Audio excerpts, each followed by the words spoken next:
A poem about exile. I love traveling, I would say. At least I always thought so.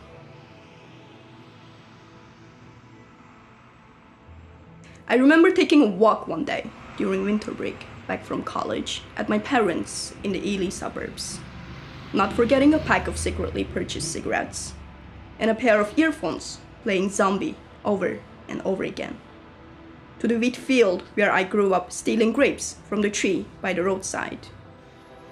I sat there under the tree, finally able to light up a cigarette, but looking around anxiously. There was nothing but the flat white snowscape. I looked up. The sun was strong, even in the winter.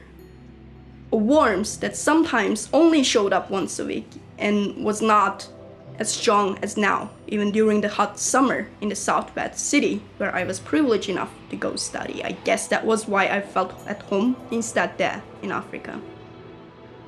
So the sun was burning. I remember looking at the white snow-covered land, thinking, what's out there if I kept walking? So I walked, knowing the answer subconsciously, yet stubborn enough to keep walking. Now, I don't remember the exact beauty of my homeland at that moment, just that it was a paradise. But I do remember stopping when I saw two men passing by on horseback, thinking, oh, they maybe know my dad, and likely they'll make fun of him and his weird little girl and turning bad, so I left. The answer to that curiosity about what would be out there if I kept walking didn't just show itself by just walking. It took 5 years of my life. Exams after exams, meaningless jobs that I promised to keep so I could afford the next flight. A two-faced show like it's my goddamn talent. Damn right I was a two-faced, so I still am. I was born with it. You made sure I was born with it. It also took a diploma that came 2 years late because it's a goddamn joke out there, yet legit enough to have me keeping the paper that allows a citizen to move freely in my own hands, not yours. Can't even tell if I was smart, privileged, or just lucky to find the little loopholes in your policy, like water running through rocks on the mountain. I guess at least I deserve a brave to escape. But that was an escape for me at that point. I thought I loved traveling. I thought I chose to leave voluntarily so I could smoke my cigarettes on the street, so I could listen to Dolores singing Zombie live.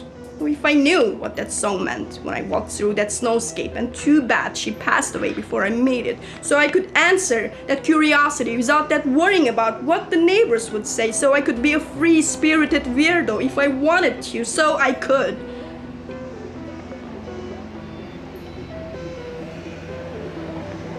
Flight after flight, city after city, job after job, until I found myself on the other side of the planet. A whole volcano blows up. Hundreds of thousands of my people got locked up. Those horse-riding men could be two of them. Like the hate you spread for centuries wasn't enough.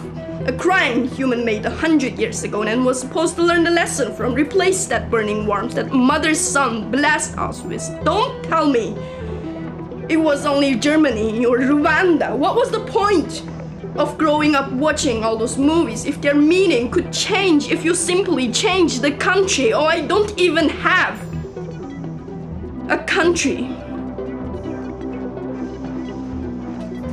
Today, I am capable of answering my curiosity, allowed by a stamp on that piece of paper that I was brave enough to keep, that I waited and prayed for day and night for 2 whole months, yet still hoping that someday I could go back to that snow-covered land under the burning sunlight, enjoy it greedily and laugh and cry in peace. I know for a fact that if that ever happens, I will remember it this time. Till I close my eyes to my grave.